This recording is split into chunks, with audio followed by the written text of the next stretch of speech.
ಎಲ್ರಿಗೂ ನಮಸ್ಕಾರ. Welcome to slice of my day 12. ಇವತ್ತು 9 ಗಂಟೆಗೆ ಎದ್ದಿದ್ದೀನಿ. ಇಮ್ಯಾಜಿನ್ ಎಷ್ಟು ಟಯರ್ಡ್ ಆಗಿತ್ತು ಅಂತ. ಬ್ರಾಕೊಲಿ ಎಲ್ಲ ಬಳಸಿ ರಾಗಿ ರೊಟ್ಟಿ ಮಾಡಿದ್ದೆ, ಹಣ್ಣುಗಳನ್ನ ತಿಂದೆ. ಮಧ್ಯಾಹ್ನಕ್ಕೆ ಬ್ಯೂಟಿಫುಲ್ ಆದಂಥ ಅನ್ನ ಮತ್ತೆ ರೊಟ್ಟಿ, ಸೊಪ್ಸಾರು ಎಲ್ಲ ಇತ್ತು. ಹಾಗೆಯೇ ಮನೇಲಿ ಇವತ್ತು ಬ್ರೌನಿ ಮಾಡಿದ್ದೆ.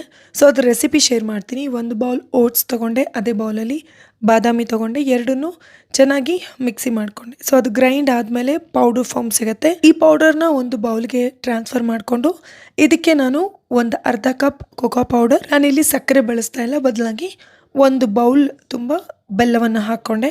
ಇದೆಲ್ಲದಕ್ಕೂ we should give a good mix. ಚೆನ್ನಾಗಿ ಅದನ್ನು ಕಲಿಸ್ಕೋಬೇಕಾಗತ್ತೆ. ಸ್ವಲ್ಪ ಲಮ್ಸ್ ಎಲ್ಲ ಇಲ್ಲದೆ ಇರೋ ಹಾಗೆ ಕಲಿಸ್ಕೊಂಡ್ರೆ ಒಳ್ಳೆಯದು. ಇದಕ್ಕೆ ಒಂದು ಅರ್ಧ ಬಟ್ಲಷ್ಟು ಎಣ್ಣೆ, ನಾನಿಲ್ಲಿ ಕೋಕೋನಟ್ ಎಣ್ಣೆ ಹಾಕೋತಾ ಇದ್ದೀನಿ. ನೀವು ಬೆಣ್ಣೆ ಕೂಡ ಬಳಸ್ಕೋಬೋದು. ಇದಕ್ಕೆ ಹಾಲನ್ನು ಬಳಸ್ತಾ ಸ್ವಲ್ಪ ಹಾಲನ್ನು ಹಾಕೋತಾ ಈ ಥರ ಮಿಕ್ಸ್ಚರ್ ಬರೋವರೆಗೂ ಕಲಿಸ್ಬೇಕಾಗತ್ತೆ. ಸೊ ನೋಡ್ತಿದ್ದೀರಲ್ಲ, ಈ ಹದಕ್ಕೆ ಮಿಕ್ಸ್ಚರ್ ಬರುತ್ತೆ. ಇದನ್ನು ನೀವು ಅವನಲ್ಲಾದರೂ ಅಥವಾ ಏರ್ ಫ್ರೈಯಲ್ಲಾದರೂ ನೀವು ಬೇಕ್ ಮಾಡ್ಕೋಬೋದು.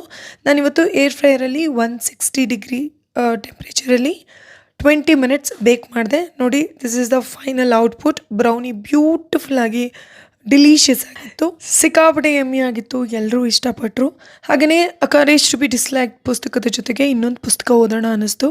ನನ್ನ ಇಷ್ಟದ ಬರಹಗಾರರು KP ಪೂರ್ಣಚಂದ್ರ ತೇಜಸ್ವಿ ಅವರ ಕರ್ವಾಲೋನ ಇವತ್ತಿಂದ ಸ್ಟಾರ್ಟ್ ಮಾಡ್ತಾ ಇದ್ದೀನಿ. ಅದೇನೋ ಮಾತು ಹೇಳ್ತಾರಲ್ಲ, ಆರೋಗ್ಯ ಚೆನ್ನಾಗಿದ್ದಾಗ ಎಲ್ಲ ಸಮಸ್ಯೆ ಅಂತೆ, ಆದರೆ ಆರೋಗ್ಯ ಸರಿ ಇಲ್ಲದೆ ಇದ್ದಾಗ ಅದು ಒಂದೇ ಸಮಸ್ಯೆ ಅಂತೆ. ಸೊ ಆರೋಗ್ಯ ಅನ್ನೋದು ಅಷ್ಟು ಇಂಪಾರ್ಟೆಂಟ್. ನಾನು ಆದಷ್ಟು ಬೇಗ ಹುಷಾರಾಗ್ತೀನಿ. ಏನೇ ಆದರೂ ನನ್ನ ರೊಟೀನ್ನ ನಾನು ಮಿಸ್ ಮಾಡಲಿಲ್ಲ. ಇವತ್ತಿನ ದಿನ ಹೀಗಿತ್ತು. ನಾಳೆ ಸಿಗ್ತೀನಿ.